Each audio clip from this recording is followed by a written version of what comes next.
চট্টগ্রামের পটিয়ায় ছেলেদের ক্রিকেট খেলায় বাকবিতণ্ডার জেরে শিউলি আক্তার নামে এক নারীকে ছুরিকাঘাতে হত্যার ঘটনা ঘটেছে।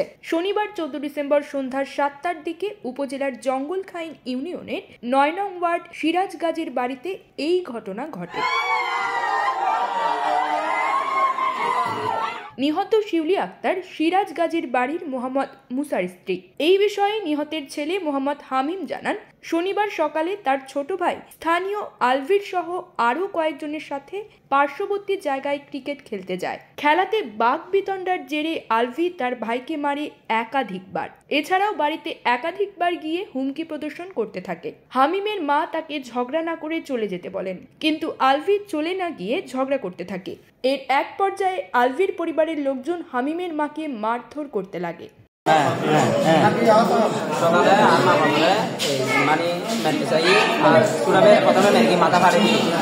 মাথা ফাটে দেওয়ার পরে তারপরে এখন ঘরের কোনো পুলিশ মানুষ নেই, তারপরে ওই আর জানালা ভাঙি ফেলা ওদের বেরো রাজি মারি ফেলি।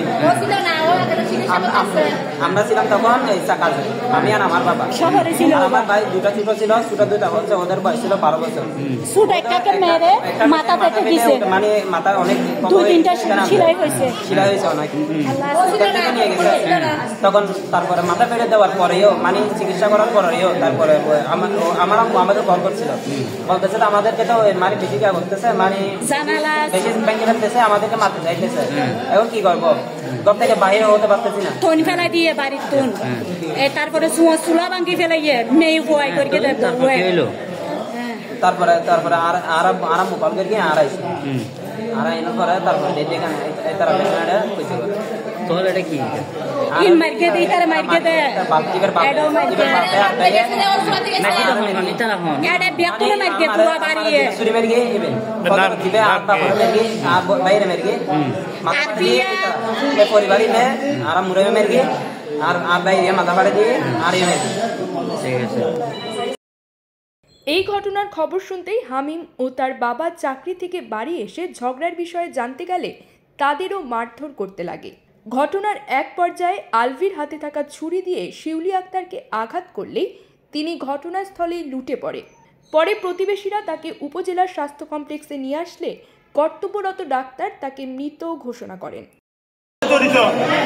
সবাই সন্ত্রাস পেয়েছে, ওরা তো আগের থেকে ট্যাবলেট দিত বিভিন্ন আগের থেকে আমাদের আমরা ভয়ে কিছু মাতি নাই, আমরা ভয়ে মাতি নাই। আমাদের চাঙ্গা সবগুলো এরা বেরিয়ে যায়, তো ছুরি মারা দিচ্ছে এরা কিছু আন্দোলনের জন্য।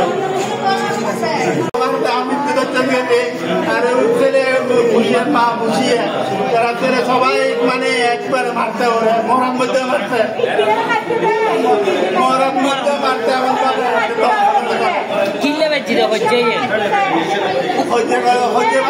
আমি দেখি নাই হইতে পারছে ওর ছেলে আমার ছেলে একটা আছে, ওরা নাকি 3 মাস নিয়ে 3 মাস রাখতে আমার মাথা ফাটে গেছে 3টে বাজে। 3টে বাজে মাথা ফাটার পরে তো ওটা চুরি গেছে, চুরি দেওয়ার পরে আমাদের এখানে আমার জায়গা আমাদের জায়গা আছে, এখানে আসবি না, এখানে আসলে আমাদের সবাই ঘুমাবো। আমার দিনস আমি হয়তো বিএনপির নেতা, আমি বিএনপির থাকি, এরকম আওয়ামী লীগের থাকি, আমি আওয়ামী লীগের নেতা, আমি ওই জমির লোকে আমার হাতে আছে, তুই জানো না আমাকে দেখো নাই এগুলো বলতে সবাই এগুলো বলার লগে শুনতে আমি আমার নুরুস কাজে খাওয়ার জন্য বলতে বলতে এগুলো শুনতে আছি। তবে থেকে আর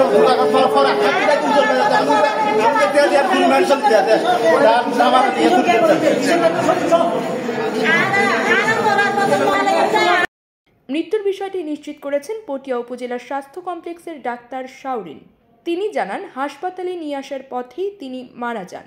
ঘটনার পরপরই ঘটনাস্থল পরিদর্শন করেন পটিয়া থানা পুলিশের একটি টিম। এই ঘটনার পরপর দোষীরা পালিয়েছে বলে জানান স্থানীয়রা। এইদিকে এই মর্মান্তিক ঘটনা এলাকায় নেমে এসেছে শোকের ছায়া। আর এর ভিতরে রাষ্ট্র দিয়ে সাদর ও 3 তলার ওর পাথর মারিয়ে মাথা দুফাড়া দিয়ে চোখ খুলে দিয়ে তারপরে ওই দেখি আর বাড়িতে আইয়ে তারা মাইকে আরো সিঁড়ি ঘরের নিচে আইয়ে মাইকে বিয়াকে পুরাপুর বাড়ির বউকে লাগিয়ে মাইকে তারপরে ওই দেখি এই ইদাই ওই দাঁড়ানো রাস্তা সিরা দিতে গেলে ডাক্তারের হাতে এত আসছে এত আইয়েরা ইতারা আবার হাসের ধরে ইতারা বাড়িতে এসে বাড়ি যেতে এসে আইয়ের যাতে চুলা বান্ধি দেয় ইতারা যাতে চুলা বান্ধতে না দেয় কোন আইয়েরা আজ জানরে কোন মাইকে মরিগিয়ে যায় এইগুলো মাইকে তারপরে লাগে দিলে মাইকে মরিগিয়ে যায় দূরে তো ইতারও দিলে এই করি এই আর রাউন্ড দিলে সুরে খানামের কি দেয় আর দিয়া